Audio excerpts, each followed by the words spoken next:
आज के जो हमारा हेरिटेज वीक, आपको पता है जब आपने शुरू में उसको कवर किया था 19 तारीख को, उसके बाद ये चल रहा है।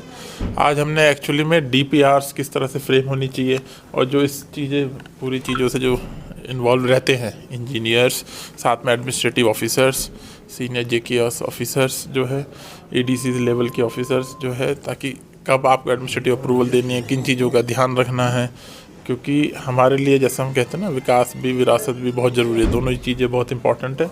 तो आज एक बहुत अच्छा जो सेशन है, किस तरह से कई बार क्या होता है कि मान लीजिए आपको एक चीज़ को कंजर्व करना है, तो आपको बोल्डर पड़ा है, जैसे वो कह रहे हैं कि भाई आप जेसीबी लाओगे उठा दोगे, ऐसा नहीं है। तो उसकी एक सैंक्टिटी है हर चीज़ की, तो उसको उस हिसाब से देख के करें। तो उसी चीज़ को लेके आज ये वर्कशॉप की गई है, सेंसिटाइज की गई है, और आर्कियोलॉजी डिपार्टमेंट का एक बहुत अच्छा इनिशिएटिव है। सर साहब, हमने देखा कि जो टैंकपोरा में एक्सीडेंट हुआ उसके बाद काफ़ी कार्रवाइयाँ भी हुई हैं आरटीओ की तरफ से भी और ट्रैफिक पुलिस की तरफ से भी।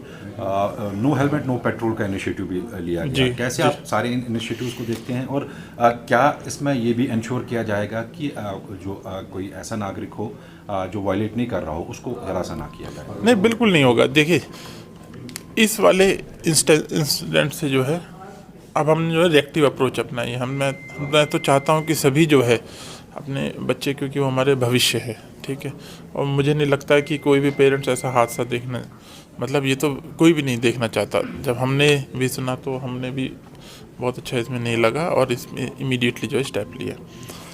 ना केवल लोगों ने, ट्रैफिक पुलिस ने, आरटीओ ने, उसके अलावा जो स्कूल ऑर्गेनाइजेशंस है, ट्रेड बॉडीज़ है, जिसमें एक प्रोग्राम में मैंने भी शिरकत की थी, उसमें सब ने इसको देखा है कि इसको कितने अच्छे तरीके से इसको ध्यान में रखना है।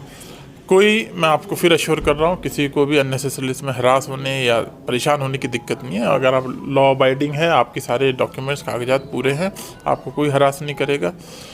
उस वाले जो स्ट्रेच है उस पर हम और कैमरास की व्यवस्था लगा रहे हैं, जिससे कि कोई वॉयलेटर है हम उसको पकड़ पाएँ, उसको देख पाएँ। और ये कानूनी मुद्दे से ज़्यादा जो है एक तरह का सेंसिटिव ये मुद्दा है कि हमें अपने बच्चों को और उनको ये समझाना चाहिए। मतलब ये कोई फ़क्र की बात नहीं है कि मेरा बेटा 15 साल का है तो वो जो है गाड़ी भी चला लेता है, स्कूटी भी चला लेता है। कुछ कानून में 18 साल की जो उम्र रखी गई है लाइसेंस की, कुछ सोच समझ के रखी गई है कि जिससे वो डिसीजन ले सकें।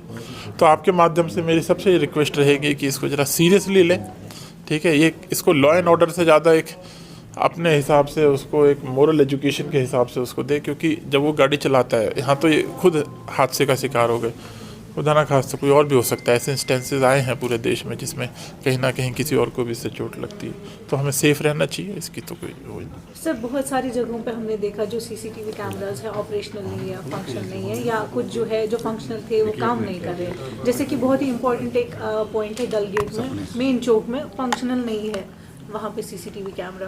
तो सर, चूँकि हमारा फोकस हैज़ बीन टैंकपोरा ओनली, सो बाकी एरियाज़ के लिए क्या कर रहे हैं? देखिए, आपने बिल्कुल ठीक कहा। ये जो होते हैं ना सीसीटीवी जो लगते हैं, ये लगा के छोड़ने वाली चीज़ नहीं है, इसको प्रॉपर्ली मॉनिटर करना चाहिए।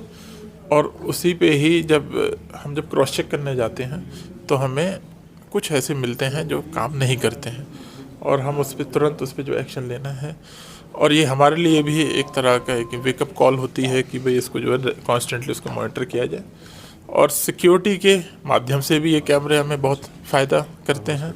तो इस पूरा ध्यान रखा जाएगा कि ये जो है प्रॉपर्ली मेंटेन हो और यूज़ हो, और जो ITMS का सिस्टम भी स्मार्ट सिटी ने लगाया है वो भी परफेक्टली उसमें काम करे। बिल्कुल साहब, अगर बात करें विंटर्स अब आ रहे हैं, और LG साहब ने पहले ही अपने स्पीच में वादा किया था कि कुछ फैमिलीज़ को जो है वो मुफ्त बिजली दी जाएगी कुछ यूनिट्स तक। क्या उस मैकेनिज्म पे कुछ काम हुआ है अभी तक, और क्या सिचुएशन रहेगी बिजली के हवाले से अगर हम देखें तो इस विंटर्स?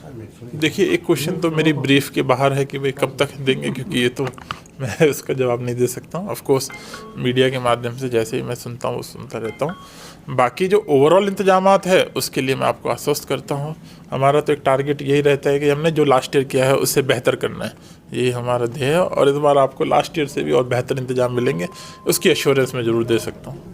लास्ट में आपसे जानना चाहेंगे, क्योंकि कल्चर और हेरिटेज की बात यहाँ पे चली है, तो यहाँ सबसे बड़ा जो कल्चर यहाँ पे हुआ करता था वो ब्रदरहुड, आपस में भाईचारे का, यहाँ पे चाहे पंडित कम्युनिटी हो या मुस्लिम्स हो, हमेशा एक दूसरे के साथ रहते थे।